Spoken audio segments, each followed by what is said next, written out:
Bonjour et bienvenue sur Tesland France. Aujourd'hui, je vais vous présenter le nouveau smartphone de chez Asus qui est sorti il y a quelques semaines. Donc, il y a plusieurs déclinaisons. Ici, on va présenter le modèle phare, le Asus Zenfone 3. Donc, on avait déjà testé le Zenfone 2 à l'époque sur notre chaîne YouTube. Et donc, on peut déjà voir une nette amélioration au niveau du design déjà. Donc, on va tester au complet ce smartphone. C'est parti.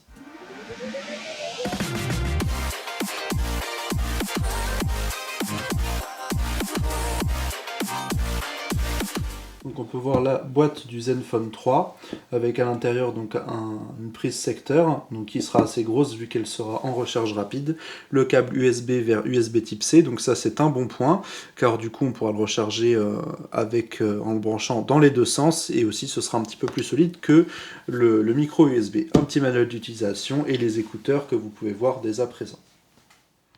Passons à présent au vif du sujet, ce smartphone, donc le Zenfone 3.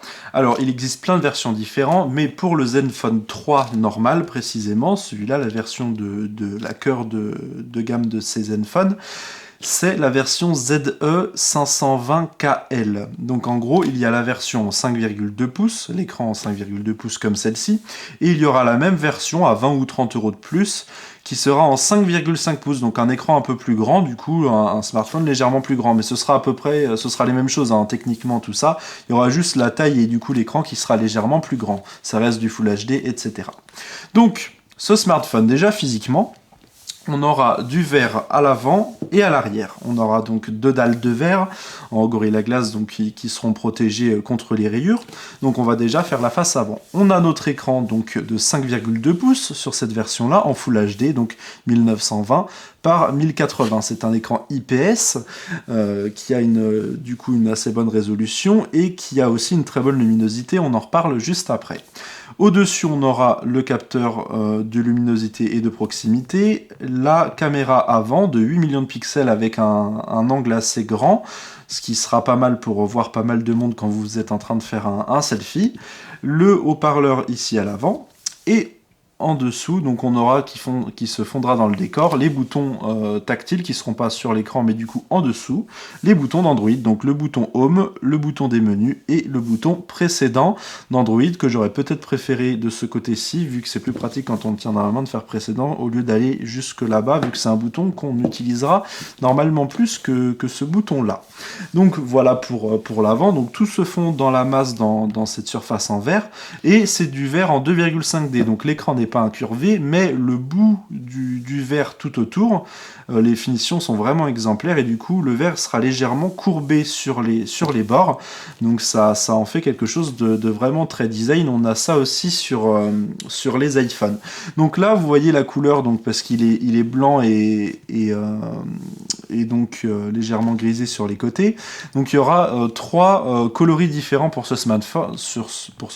Il y aura le noir saphir, donc qui sera noir, le blanc lunaire, donc c'est ce blanc-ci, et le or scintillant, donc il y aura les bords tout simplement avec quelques petites notions aussi métalliques dorées, tout simplement. Donc là, c'est le blanc lunaire pour cette version-là. Donc ce sera tout pour l'avant. On va regarder à présent l'arrière. Donc pareil, une surface en verre qui va être vraiment très bien fondue aussi. Bon là c'est une petite étiquette qu'on pourra enlever. Nous avons le logo Asus ici qui se fond vraiment en dessous de cette plaque de verre. On aura ici un bouton, en fait c'est pas un bouton physique, c'est un bouton qui est tactile, qui sert à allumer l'écran, et c'est un capteur d'empreinte digitale. Donc on a juste à poser notre doigt, on peut enregistrer plusieurs doigts, pour que ça déverrouille notre smartphone automatiquement. Pas besoin d'appuyer sur un bouton sur le côté ou sur l'écran avant d'appuyer, vous avez juste à poser votre doigt et l'écran va s'allumer et se déverrouiller si vous avez bien enregistré votre doigt. Je tiens à dire que ce capteur est vraiment très rapide, ça se joue à la fraction de seconde tellement il est rapide, mais en réalité il est vraiment plus rapide que sur l'iPhone 7 que j'ai actuellement. Donc c'est vraiment un très très bon point pour ceci. On a le capteur photo vidéo qui est ici, donc qui filmera en 4K, qui a un stabilisateur optique en 3 axes, donc qui va se déplacer légèrement à l'intérieur pour avoir une image en photo et en vidéo des plus nettes sans vibration, sans que ça bouge. Donc un capteur ici de 16 millions de pixels, qui a une ouverture de focale en 2.0 comme à l'avant d'ailleurs. donc qui ici aura un stabilisateur optique. On voit d'ailleurs que l'objectif déborde légèrement du téléphone. C'est un petit peu dommage, mais bon, vu que le smartphone est assez fin, c'est un petit peu normal que ça puisse dépasser, vu qu'il est assez épais ce capteur. C'est normal, c'est vrai que ça aurait pu être mieux que ça se fonde dans la masse. De toute façon, si on met une coque de protection, du coup, ça reviendra à la même finesse, ça posera pas de problème. On a un double flash, donc voilà, flash normal pour l'appareil photo. Et de l'autre côté, on aura le fameux capteur laser qu'on retrouvait aussi sur certains smartphones Zenfone, sur certains Zenfone de précédente génération. Donc qui va faire le focus en envoyant un petit faisceau laser transparent, bien sûr, pour faire le focus très rapidement, pour ne pas avoir de flou sur vos photos et faire du coup un focus et des photos pas flou du tout, mais surtout très rapidement. Donc ça fonctionne bien, c'est très rapide, en plus avec le stabilisateur optique, c'est un très bon point pour cet appareil photo. On le reverra de toute façon tout à l'heure, je vous ferai quelques photos et vidéos. On va passer sur les contours de ce smartphone. Donc c'est du métal donc qui doit être gravé soit au laser, soit au diamant, qui est vraiment très design, donc c'est vraiment plus joli que le plastique qu'on avait avant sur les Zenfone 2 et les précédentes générations. Donc c'est arrondi, un petit peu aussi comme les iPhones, je me reprends, mais c'est vrai que ça y ressemble un petit peu. Hein. Donc aucun à-coup, c'est vraiment très agréable à prendre en main, et c'est surtout très design, très premium, parce qu'on a du verre des deux côtés et du métal. Donc ça, c'est vraiment un design qui est bien plus premium que les précédentes générations, et ça fait vraiment plaisir. Donc sur les côtés, du côté droit, on va avoir le bouton démarrer arrêter qui sert aussi à verrouiller et à déverrouiller le téléphone, même si on pourra faire double tape sur l'écran pour verrouiller ou déverrouiller. Le bouton de volume unique, donc moins fort et plus fort, donc, qui sont des boutons physiques. De l'autre côté, on n'aura rien, si ce n'est le petit emplacement pour mettre la carte SIM, donc c'est une carte micro SIM, et on aura aussi l'emplacement pour mettre soit une deuxième carte SIM, soit une carte SD, une carte micro SD, où on pourra rallonger la mémoire jusqu'à 128 Go en plus des 64 Go qui sont déjà présents dans le téléphone, donc c'est assez énorme. Au-dessus, rien de spécial, un petit microphone avec la prise jack qui se retrouve au-dessus, bon ça gênera pas, après il faut juste s'y faire. Et en dessous, on aura la prise USB type C, donc très avantageux là-dessus vu que ce sera assez solide, et en plus on peut la brancher dans les deux sens sans regarder vraiment notre prise micro USB. Avant, fallait bien le mettre dans le bon sens. Là, on s'embête plus avec ça, comme sur les iPhones encore une fois, on le met dans le sens qu'on veut, donc ça c'est très bien pour l'USB type C. Il faut juste attendre que ça se démocratise, mais il faut bien qu'on y arrive. Le petit haut-parleur, qui est petit ici, qui est assez joli, pareil qu'ils sont dans le design, mais qui est de très bonne qualité et somme toute assez puissant. Et un autre petit microphone, le microphone des appels, et qui sera donc cumulé avec l'autre micro que je vous ai montré précédemment pour avoir un son en stéréo lorsque l'on filme. À présent, je vais démarrer ce smartphone, donc avec Android qui sera Android 6, donc la dernière version. Là, on l'a mis à jour, c'est en 6.0.1, donc on avance pas beaucoup. Donc on vous a épargné la petite attente du démarrage de ce smartphone. Donc ici, ce qu'on peut voir en premier, quand l'écran est allumé, on peut voir qu'il y a un léger petit trait, un surplus de contours noirs autour de l'écran. Moi, je n'aime pas trop. Après, il y a des gens à qui ça ne dérange pas et qui même préfèrent, vu qu'ils voient bien vraiment où est l'écran et que ça se fond, qu'on voit bien l'écran, bien le contour, au lieu d'avoir le blanc directement avec l'écran lumineux aussi. Bon, après, ça, c'est chacun pour soi. En tous les cas, c'est vrai qu'on a un petit contour, mais il y a pas mal de smartphones comme ça qui ont des contours noirs autour des écrans. C'est un peu dommage, vu que ça fait un peu moins design, surtout sur une version blanche comme ça. Ce sera pas le cas sur la version en noir saphir de toute façon, où ça se fondra plus dans le design. On va commencer directement par vous présenter le capteur d'empreinte digitale, vu qu'il est vraiment très rapide. Attention, je vais poser mon doigt, c'est bon, j'ai posé mon doigt, il est déverrouillé. Je pose un autre doigt, il va pas vouloir, il fait juste une petite vibration vu que ce doigt est pas enregistré. Je pose juste mon autre doigt, c'est parti, et hop, ça se déverrouille vraiment en instantané. Je pose le doigt, il y a l'écran qui est allumé et il est déverrouillé. Donc ça, c'est vraiment un très bon point, c'est super rapide. Je vous propose d'aller voir les caractéristiques techniques de ce smartphone avec le petit logiciel Antutu. On va lancer le test directement, on se retrouve juste après, c'est parti. Donc voilà le résultat de Antutu, donc 63 000, c'est correct hein, pour un smartphone de ce prix-là.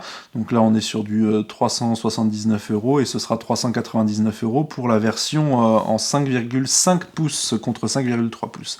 Donc rapidement, les caractéristiques techniques, on est bien sur Android 6.0.1 en 64 bits, étant donné que notre processeur Qualcomm a un Snapdragon 625, donc c'est un octa-core, donc 8 cœurs en 2 GHz, donc c'est vraiment pas mal. C'est un bon milieu de gamme, mais à l'heure actuelle, parce qu'il y a quelques mois déjà, c'était un smartphone vraiment très puissant comparé à ce qu'il y avait. Un processeur aussi graphique qui est assez puissant, l'écran Full HD qu'on retrouve, l'appareil photo, donc c'est pas un 13, c'est un 12,2 mégapixels pour être précis. Il y a 4 Go de RAM dans ce smartphone, comme le Zenfone 2 quand il était sorti. C'était d'ailleurs un gros point positif vu que c'était les premiers à avoir 4 Go de RAM à l'époque. 64 Go de stockage interne, ça aussi c'est très bien. En plus qu'on puisse le rajouter jusqu'à 128 Go en carte micro SD, ça c'est assez impressionnant. On voit bien nos 8 cœurs en 64 bits, donc qui se règle automatiquement. Là on est à 650 MHz, mais ça peut aller jusqu'aux 2 GHz comme on peut voir ici.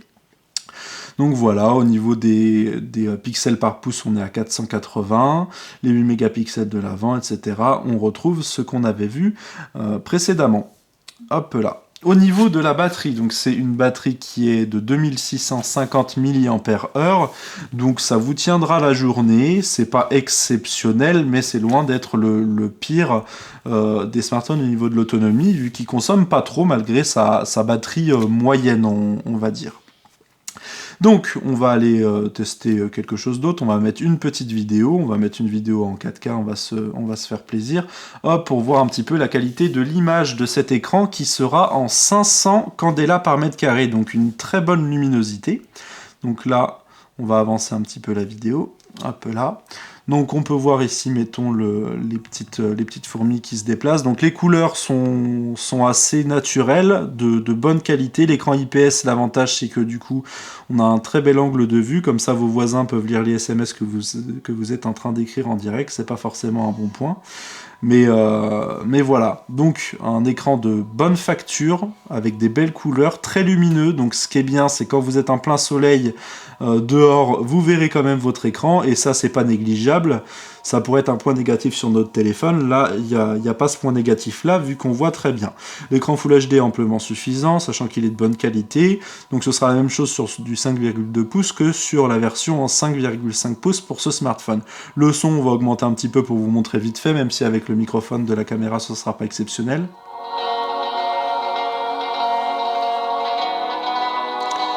Donc il est assez puissant, même au volume maximum il n'est pas strident, donc c'est assez agréable. Il n'y a pas beaucoup de basses, mais bon, on n'attend pas de ça d'un haut-parleur. Les écouteurs, bon, ils sont de bonne qualité, mais ça reste rien d'exceptionnel de toute façon. Donc voilà, c'est un écran en Full HD, même si la caméra peut filmer jusqu'en 4K, comme on l'avait présenté précédemment. À présent, on va tester un petit jeu pour voir, enfin un petit jeu qui demande quand même pas mal de ressources, pour voir un petit peu ce que ça donne. En même temps, pendant le temps de chargement, je vous parle un petit peu des connectivités qu'on a sur ce téléphone, la 3G, la 4G, donc en 4G LTE, Wi-Fi AC de dernière génération. Et au niveau du Bluetooth, ce sera un Bluetooth 4.2, donc vraiment les dernières générations à ce niveau-là. Le téléphone ne chauffe pas beaucoup, à part un petit peu quand on le recharge, mais franchement c'est très très bien géré.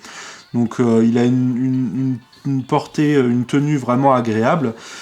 Le petit point, bon, c'est vrai que l'écran va pas vraiment jusqu'au bord. On aime bien avoir des écrans de plus en plus borderless sur les smartphones. Là, on a pas mal d'épaisseur de chaque côté, mais bon, pareil, on a vu pire, donc on va pas trop se plaindre non plus. Donc on va démarrer notre petite course. Donc là je suis en train de jouer directement. Donc l'avantage de ce téléphone, c'est vrai que l'autonomie est assez bien gérée, donc même si vous allez de temps en temps dans la journée pouvoir jouer à des jeux, ça va pas baisser énormément d'autonomie. L'avantage aussi d'avoir la recharge rapide, comme maintenant pas mal de smartphones, c'est que du coup, vous rechargez votre téléphone pendant un quart d'heure, vous reprenez pas mal de pourcentage, plusieurs dizaines de pourcentages de batterie en plus, pour repartir jusqu'à la fin de la journée, et ça en quelques minutes, prendre pas mal de pourcentage de batterie, c'est vraiment très appréciable, chose que malheureusement je n'ai pas, mettons, sur l'iPhone que j'ai, qui se rechargera beaucoup plus lentement. Donc voilà pour le petit jeu directement. Donc il n'y aura aucun problème pour la plupart des jeux, même si c'est pas le processeur et les processeurs graphiques les plus puissants. Pour le commun des mortels et même ceux qui sont un peu geeks, ça fonctionnera amplement assez bien. Vous voyez, un jeu qui demande déjà pas mal de ressources et vraiment très fluide. À présent, on va passer à tout ce qui est photo et vidéo. Donc j'ai fait quelques photos et vidéos, je vous laisse les découvrir dès à présent.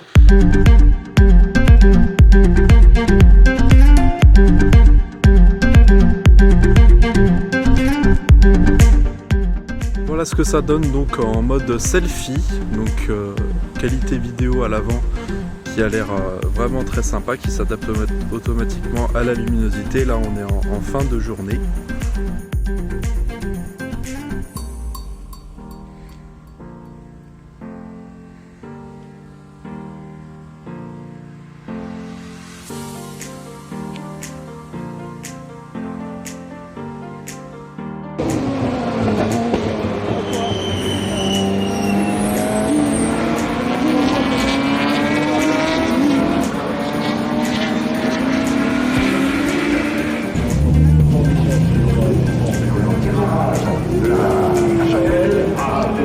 À présent, je vais donc parler des points positifs et négatifs que j'ai trouvés sur ce smartphone après un petit mois d'utilisation. Donc déjà, dans les points positifs, au niveau déjà du design, il faut bien l'avouer, il y a une nette amélioration de la part d'Asus, vu que leur ancien téléphone était tout en plastique, ou du moins presque entièrement en plastique, et là donc on est sur du verre et sur du métal avec des finitions exemplaire. Franchement, il n'y a vraiment rien à dire, ça se fond dans le décor, c'est beau, c'est design, c'est brillant de partout, on a des matériaux nobles et en plus donc ça ne ride pas, ça ne coupe pas tout ça, c'est vraiment très très bon au niveau du design. Donc c'est le premier point auquel je voulais aborder. Autrement, sa rapidité en général, donc la fluidité est vraiment bonne. Le détecteur d'empreintes digitales qui est vraiment super rapide, vous voyez, hop, je le repose et hop, ça y est, c'est déverrouillé. Donc ça, c'est vraiment impressionnant, c'est très rapide là-dessus. Et ça, c'est vraiment bon. Un point auquel on s'attendait pas trop chez Asus, bon, enfin, pas plus que ça, mais c'est sur l'appareil photo qui va être très bon en fait. L'appareil photo de très bonne qualité, avec des belles couleurs, un autofocus vraiment rapide et un stabilisateur optique qui sera vraiment très bien pour les photos et les vidéos, pour les faire rapidement et sans qu'on ait aucune photo de flou, et ça c'est un bel avantage. La prise USB type C, donc ça on y vient sur la plupart des smartphones Android, mais bon, il y est déjà sur celui-là, donc très bien, c'est un bel avantage donc pour brancher, comme je vous disais, dans le sens où vous voulez. Avec la recharge rapide en plus et la possibilité du coup d'avoir une connectique qui sera plus solide que les anciennes connectiques universelles qu'il y avait avant. À présent, deux petits points, ce c'est pas un point négatif ni un point positif, on va dire que c'est un point neutre, c'est pour en parler tout simplement. L'autonomie qui est correcte de ce smartphone sans faire de miracle, mais on va dire que si on consomme pas mal avec des jeux, tout ça, la batterie se plombe moins que sur d'autres smartphones qui auront peut-être des meilleures autonomies, mais dès qu'on joue à des jeux ou des choses comme ça va baisser énormément leur autonomie. Donc ça peut être un bon smartphone pour les jeunes, pour les geeks, pour ceux qui peuvent jouer pas mal. Ça peut être pas mal, même si c'est vrai que c'est mieux d'avoir une petite batterie externe en rab au cas où, ça c'est sûr. Et aussi donc sur ce smartphone de chez Asus, comme d'habitude, il y a l'interface Zenui, donc j'en ai pas trop parlé, mais c'est la possibilité d'avoir donc pas mal d'applications en plus, pouvoir modifier pas mal de choses sur le téléphone, et plein d'applications qui sont rajoutées par Asus, ou modifiées, des applications Android modifiées par Asus, qui sont certes bien, donc c'est très complet, on peut faire beaucoup de choses, mais justement, vu que c'est très complet, c'est peut-être même un peu trop complet, il y a tellement de choses à faire, tellement de personnalisation à faire, qu'on peut peut-être même si... on peut s'y perdre, voilà, je cherchais mon mot, on peut s'y perdre justement avec toutes ces applications, vu que quand on lance, mettons, une vidéo, il nous propose soit de lancer avec le lecteur de Google, soit avec celui de, mettons, VLC ou quelque chose comme ça, soit le lecteur d'Asus. Ça fait quand même beaucoup de choses, mais bon, mieux vaut avoir trop de choses que pas assez, même si ça peut être un petit peu le fouillis. Autrement, toutes les applications d'Asus sont quand même bien faites, donc voilà, c'est pour ça que c'est ni un point positif, ni un point négatif. Je dirais aussi au niveau de l'objectif à l'arrière, j'ai oublié de préciser, c'est un objectif de chez Sony. Donc c'est pas pour ça qu'il fait une meilleure qualité que les autres, mais c'est vrai que c'est un très bon objectif. En point négatif, bon, je vais en trouver un, c'est pour titiller quand même, mais c'est pour en trouver un quand même. L'écran, vous voyez, il y a des smartphones qui ont l'écran qui vont vraiment encore plus au bord, même si là ça reste correct, et on a vraiment des barres un petit peu plus grosses que certains autres actuellement, même si ça reste très correct. Et aussi le fait que on ait ce petit contour noir tout autour quand on a la version blanche du téléphone, qui est un petit peu déroutante, qui est peut-être pas très design, mais bon, après on s'en fiche dès qu'on l'utilise, ça gêne pas du tout. Mais c'est vrai qu'au niveau du design, je pense que ça plombe un petit peu le blanc. Après ça, ce sera plus mon avis. Mais en toute objectivité, ce smartphone, il n'a pas de gros points négatifs. Il fait tout correctement et bien, voire même très bien. Donc c'est un très bon smartphone milieu de gamme qui, de par son design, arrive à titiller les smartphones haut de gamme pour moins de 400 €. Ça vaut franchement le coup. Donc on a un smartphone de bonne qualité, qui fonctionne bien, qui est rapide, qui fait des belles photos, des belles vidéos, qui a un écran de très bonne qualité et avec une très bonne luminosité. Donc on peut que vous le recommander de toute façon ce smartphone. Si vous avez aimé la vidéo, vous pouvez mettre un petit like sur notre vidéo, sur notre page Facebook, nous suivre sur Twitter et vous abonner donc à notre chaîne YouTube. A bientôt pour de prochains tests vidéo sur Tesla en France.